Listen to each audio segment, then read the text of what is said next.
Hello and welcome to the Columbia Daily Tribune's Behind the Stripes football webcast. This is Tribune sports editor Joe Waljasper along with Tribune football beat writer Dave Matter. Dave, last week at this time we were rather unaware that there was anything much wrong with James Franklin. Gary Pinkel said that he felt better than he normally does on Sunday and everything seemed to be just progressing to a normal game, and about Thursday or Friday all that changed. Obviously James Franklin had a shoulder injury. There was some debate about whether he was going to be able to play, and then ultimately right before the game it is decided that he's not going to play, which is nothing that would have been necessarily ground shaking. It would have been big news, except it kind of became a major, not just a topic for Missouri, but a national topic basically when Gary Pinkel kind of really emphasized that James chose not to play. He answered a question about painkillers by saying he chose not to take a painkiller. And so we were kind of presented with this issue of, what is Gary Pinkel trying to say here? Is he upset that James Franklin is not playing? So let's dive into that part of the question first. I mean, what's your take on, Gary Pinkel's reaction to James Franklin not playing? One, I think it was out of character. This is someone who, consistently has always defended his players and at least kept things that might be a little bit controversial, at least kept them private. I mean, even when players have been arrested, he doesn't want to talk about them.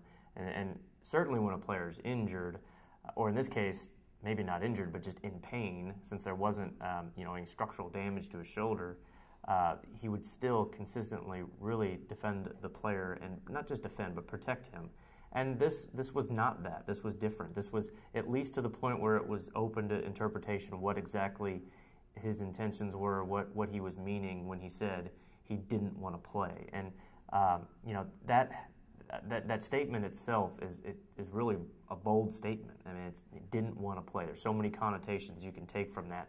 I mean, that's like saying, after we record this, I'm not going to go do brain surgery because I don't want to. Well, I can't because I'm not qualified to do it. And James Franklin, I talked to him after the game, and he told me he wanted to play. He couldn't because his shoulder was so sore. And this is a guy who's expected to, most games, run the ball 20 times, take a pounding, and throw the ball 30 to 40 times. And it's hard to throw a football that many times and throw it well against a decent opponent when your arm hurts that bad. So I just think that the quote of he didn't want to play, I think it struck a lot of people as unusual for Pinkel, and it kind of, like I said, it opened things up for interpretation. Yeah, I mean, I think we've been covering him for almost 12 years, and never have I heard him explain an injury that way. Right. I mean, it's usually, well, he was hurt and he couldn't play, and that's the end of it. He'll explain what the injury is, but then that's that. And it really seemed like he was going out of his way to say it as if he was disappointed. That was my interpretation of it, that he was disappointed that he chose to not play, or disappointed that he chose to not get the shot that would have allowed him to play. Right. I mean, I guess everybody can interpret their own way, but just my sense from covering him that long, there's been a million guys hurt. He gets asked about injuries every day, and never have I heard any description like Right. that. So that sort of obviously starts a little bit of a controversy of, is this him saying, well, he's not tough enough? Does the team think he's not tough enough? Is this going to have serious ramifications going forward about, this guy who's supposed to be your leader? I mean, what's your take on that? Well, right after Gary made the comment about he didn't want to play, he was asked if he was questioning his toughness or if anyone should question his toughness. He said absolutely not, just look at last year. So that contradicted a little bit of what a lot of people interpreted from his statement. I think if you do just look at James Franklin last year, and earlier in the summer, he gave you the laundry list of the things that he went through last year physically, just the toll that his style of play takes on his body. And the fact that he still made it out there every game, the fact that he rehabbed the shoulder surgery in time to make it back for not just the season, but for the beginning of preseason camp, and did it without the help of weeks of painkillers. I mean, he admitted that they really wanted him to take what he called white Tic Tacs after the surgery, and he took them for a day or two, and after that he didn't want to, and he didn't take them anymore. I mean, this is a tough kid who is no stranger to pain and has fought through it, for the last 2 years. So, his teammates, at least on Monday when we interviewed them, I universally backed him and supported him.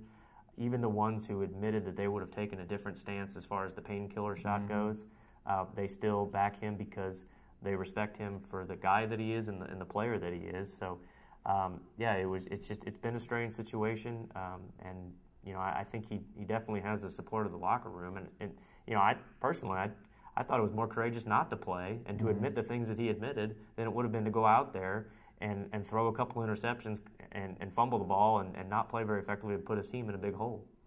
Or if you didn't believe in taking a painkiller, to take a painkiller just because you knew that's what everybody wanted you to do. The peer pressure, sure. So anyway, Corbin Bergstresser does start, and Missouri does win the game, which kind of became just sort of a secondary issue, seemingly. Although if they'd lost that game, I think their season could have really gone down the drain. But okay, now moving forward, James Franklin yesterday says, yeah, I think I'm going to be able to play, but who knows? And who knows if it's something that gets aggravated. I mean, I think the one thing you can say about that game, it was kind of a sloppy game, maybe a game that didn't wow you, but at least your backup quarterback did play the whole thing, proved he could win a game. I guess going forward, what role do you see Corbin Bergstresser playing? Well, it's still a long season, and they're going against some really physical defenses, starting with Saturday against South Carolina. So it's even if James Franklin starts this game and is feeling much better, it's not out of the question that he gets hurt again. This could pop up again, maybe even another body part. We know now he's not going to take the injection, so and to no fault of his own. But he's playing behind an offensive line that is inexperienced in spots. So this could happen again. I think it's a positive for Missouri. They know now that Bergstresser can go out there, and at least they have some kind of expectation for him. I mean, statistically, he wasn't really impressive the other night. I mean, his touchdown drives were all on short fields. He didn't complete. He barely completed 50% of his passes. If you just look at the stats, the quarterback rating was not very good. At barely 5 yards per attempt. Just not up to standard for Missouri's offense for what they like to do. But he managed the offense pretty well. He didn't make many glaring mistakes. For going against a defense that blitzed a lot, and for the offensive line issues Missouri has, I think he did it. He got a passing grade. I mean, David Yost said he exceeded his expectations, the offensive coordinator, for what he thought he'd be able to handle, and throw in the fact that he didn't really know he was starting until 5 minutes before kickoff. So all those things considered, you go forward thinking, okay, at least there's a guy who's done it before. You know what he can do. You don't expect to put him in there against South Carolina, and he freaks out and really struggles. Yeah, I thought from watching that game, great job by a freshman stepping in a pinch and winning a game that they could not afford to lose. Did not make me think he was Missouri's best quarterback. No. I mean, to me, there is no quarterback controversy if Franklin can play. I guess the question becomes, if it gets to be Saturday and Franklin, I can play, but I can't throw as well as I used to, then you have a real question on your hands. Who gives you the best chance of winning?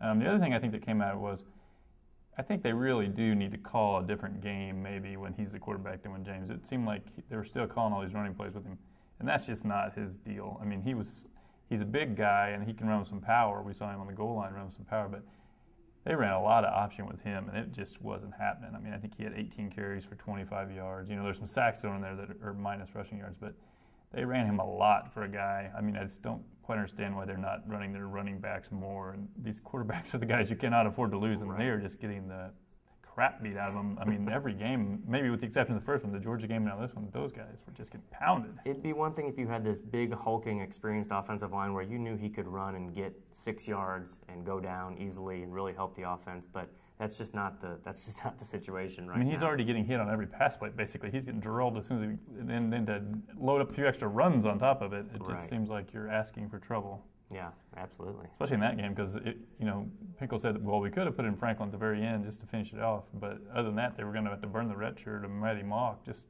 if you happen to get, and he did, he did get up a little gimpy sometimes. And this is a team that its strength on paper is this fleet of wide receivers, and it's hard to get them the ball when you don't have much time back there. But if you just keep going through quarterbacks, you're really wasting these guys that are pretty healthy out there that aren't getting many opportunities. Okay.